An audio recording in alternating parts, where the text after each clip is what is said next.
Hello, here we are again with Mookie Tenembaum. We are exploring through these videos his disillusionism, his philosophy, his system of thoughts and concepts, his theory, his misalgic theory about human behavior. And we are trying now to apply some of the concepts, some of the abstract elements in this system of thought to current affairs. We are in late July 2021 amidst the COVID pandemic, as we've been since the beginning of these videos. And we are going to try and analyze now what's happening when it comes to trust, when it comes to truth, when it comes to the appearance of truth and what we accept or reject as true, because there is a sort of crisis going on as we see governments and officials trying to convince people across the world to get vaccinated, to still take care of themselves, to prevent contagion. We see mistrust all over. We see skepticism all over. So we want to try and take a look at this from a disillusionist point of view, from a philosophical point of view. Well, the question, are we going to talk about truth? Or we're going to talk about truth-like? How would you say the word? Well, the appearance of truth, what appears to be true, no? Yes, which is prima facie a truth. Yes, it looks like a truth, it smells like a truth. I'll give you I'll give an example because this is important. Before I can accept an idea of truth, it has to be believable. It has to have a semblance of something that looks like truth. So if I will tell you that I have a car from the 60s that is safer or as safe as a car made now, it's not true. It is impossible. We're talking about so much technology put after since then, accidents, we can see the stats. But if I tell you that a car made in 2006 is as safe as one made in 2020, it's possible, it's believable, it's truth-like. Of course, we are not talking about the car when we're talking about this issue, but why is this important? Because all the information that I get and has an operational correlate, that means I'm going to do or not to do something in relation to that, has to have that kind of believability. It doesn't matter if it's true or not. Why? Because I need to sleepwalk. Now, let me explain again what is to sleepwalk. As we sleep 7 hours a night, and we don't suffer while we sleep. That's a fact.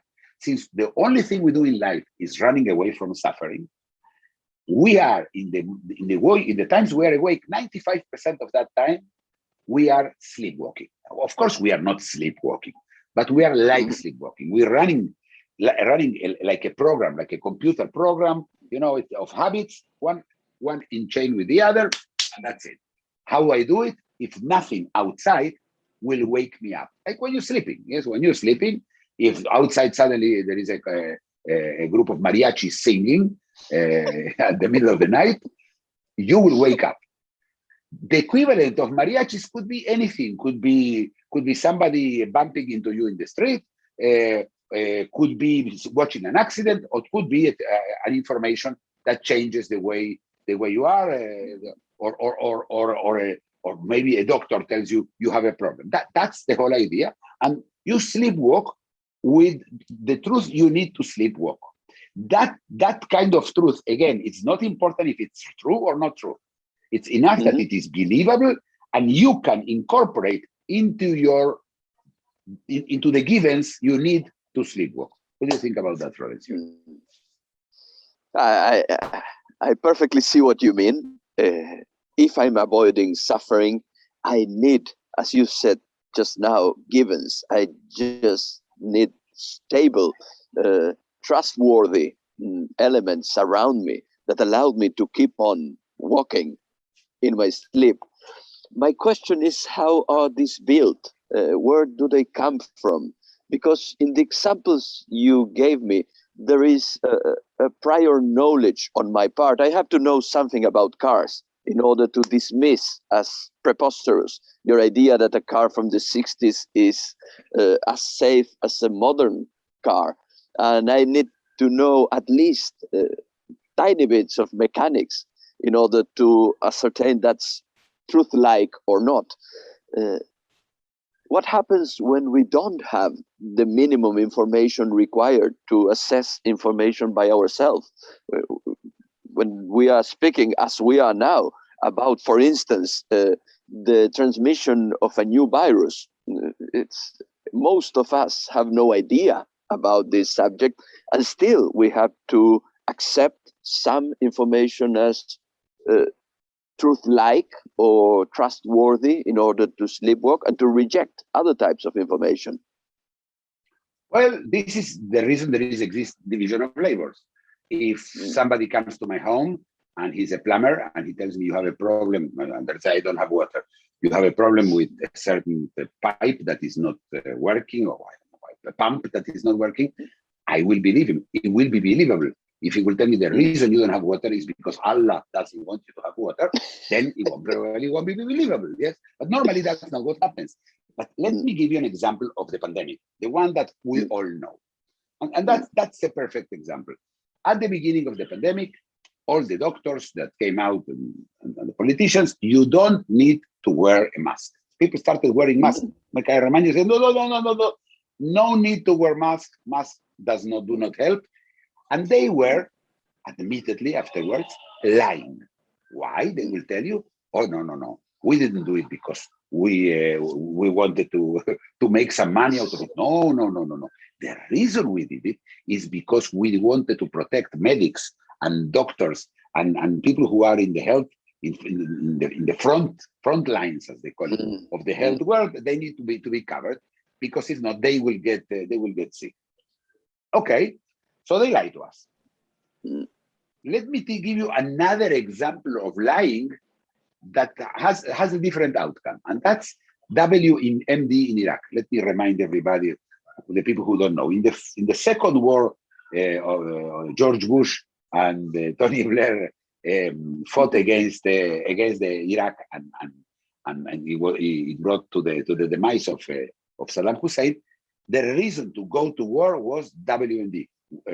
Weapons of mass destruction. There was an idea that they have chemicals or radioactive, and they were photographs, and you could see the foreign ministry of the Secretary of State of the United States showing very, very, very important photographs at the UN and the Security Council, and they got it, and that's it, and they won.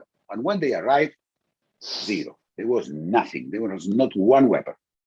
So what do they say? Did they say, like, with the mask, we did it because of you, it was a white lie? No.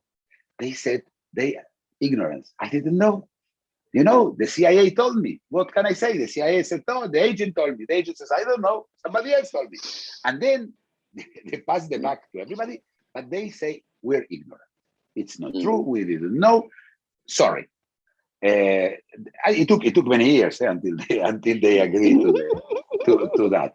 So it's very different, the two approaches. It's also true that the war in Iraq, besides draining your money from through taxes, if you were in the Western world, or any other thing, it didn't affect your daily life. It wasn't really relevant for you, what happened. In the case of the mask, people died, Florencia. People who didn't wear the mask on that advice died. That means that credibility was given a big, in the face. The question is, why do people agree to believe? I mean, why do the people believe that? I mean, why? Because these people are in charge. Those are the guys who are the scientists. And here comes a very important thing. Almost nobody, as far as I know, nobody, but maybe somebody, none of the scientists came out and says, that's not true. You must wear a mask. Why? Everybody, I mean, it looked like a conspiracy. If I would know better that there are no conspiracies and just convergences of interest, clearly people shut their mouth up. Suddenly now, the same group of people came out and says, you must wear a mask. You must wear a mask outside, inside, when you are alone, when you sleep, you have to wear a mask, whatever story with the mask. And we know now that the mask is Primordial. It's very important. So, what do you think about that, Florencio? The picture that seems clear to me now is that you have at least two types of sources for, I wouldn't like to say truth as such, but for accepting something as true, which is one is your own knowledge of the matter, your own common sense, your own gumption about what's being told to you. And the other, which I think is more important in these cases, is this one that you're describing, in which I trust the source of the information. I trust the scientists, the politicians, the professionals, or just the people around me who convey that information in my direction. But as you describe these cases, they represent severe blows for that trust. I'm sure the public in general and journalists as intermediaries must have taken a long time to regain the trust they had in the White House in 10 Downing Street after the events in Iraq. And maybe it will take us some time to regain trust in the authorities that once lied to us about the masks. There is something else I want to ask you about, is what happens, because this information, as you said, is not neutral. It has an effect on my suffering. It has an effect on my sleepwalking. My guess is I will tend to accept information that somehow aids me in alleviated suffering, in sleepwalking through life, and I will tend to reject information that might be harmful to me, that might be uncomfortable or inconvenient to me. So I myself, when receiving information, might be somehow biased by my misalgia. Absolutely, you are biased, and you are going to try to believe as much as possible. That's the only explanation to people who ask for a loan for the sixth time and they don't give the money back. Yes, and people still the same guys still give, because you want to sleepwalk. You don't want to confront with that. But in the case of the Basques, when the problem is that, as you say, a percentage of the people, always a smaller percentage, will continue to trust. How do I know that the percentage is smaller? Look at what happened with the vaccines. The anti-vaccine movement was tiny, was not relevant, it was not important. But for example, in Israel, it's a very good example. Out of the 7.5 million people that are vaccinable in Israel, 1 million decided not to vaccinate. Why? Because now they are sleepwalking with the knowledge that the government lies. Remember the mask? That's the reason. But you know what's worse? What's worse is that they're doing it again. Let me remind everybody what's happening with the vaccine. The vaccine was promised, supposedly has two effects, but it has only one. It will allow you not to get sick or die, preferably not to get sick at all, but in most cases, and not die or end up in, not everybody, 94%, that's the best. Now with Delta probably it's lower, but 94%, 6% are going to get sick and die. Yeah, to be very clear, is that it's not like the other ones are going to have a moderated thing. The 194, that's beautiful. I have to say, 94%, it's great. The second part was a wishful thinking, and that is maybe if we take the vaccines, we will not be contagious. There was no basis for that. There is almost no vaccine that does that. And the story began to become part of the version of the truth. If you take the vaccine, you not only save you are saving your family.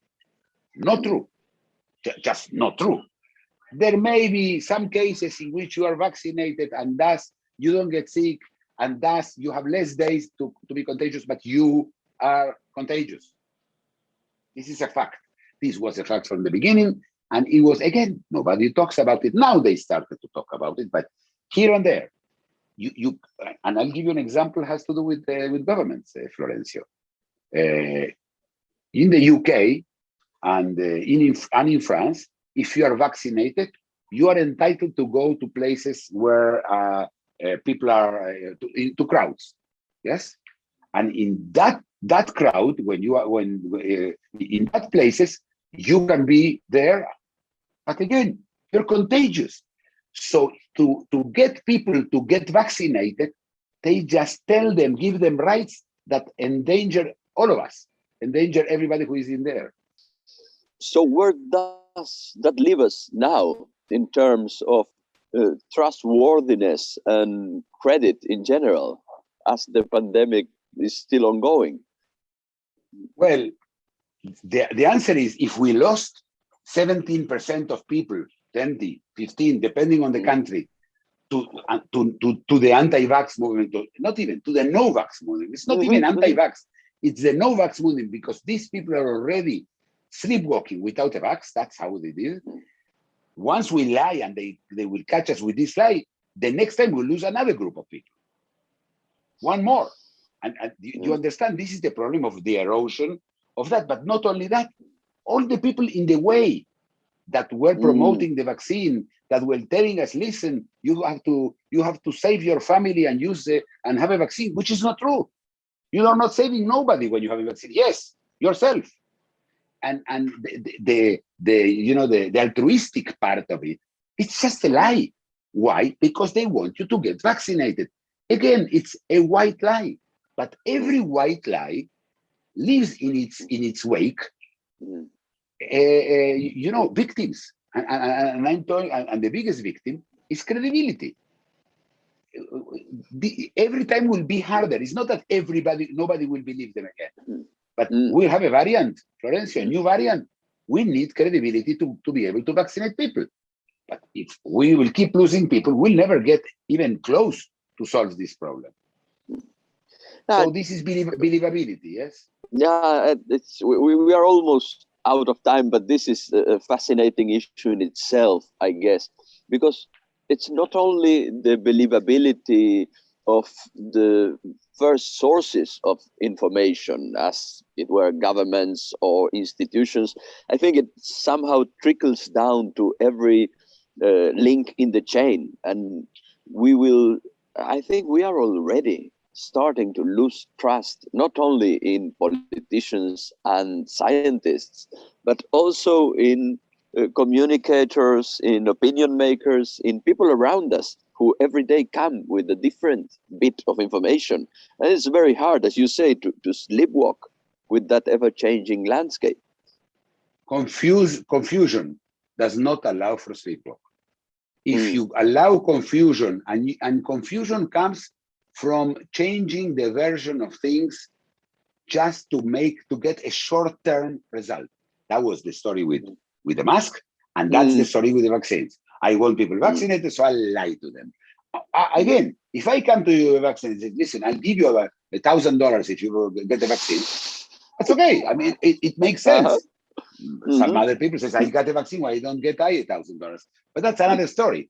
But it's at least it. But if I go and I say, no, you have to save your family. You have to save everybody. There will be no herd immunity until you are vaccinated. It's all stories. And again, the scientists are losing. This is not only the credibility of politicians. It's the credibility of scientists. And science, what is the alternative to science? Ignorance. And that there is a lot. And ignorance allows you to sleepwalk. So be careful of ignorance. It has a better chance than science to win, because it's absolute.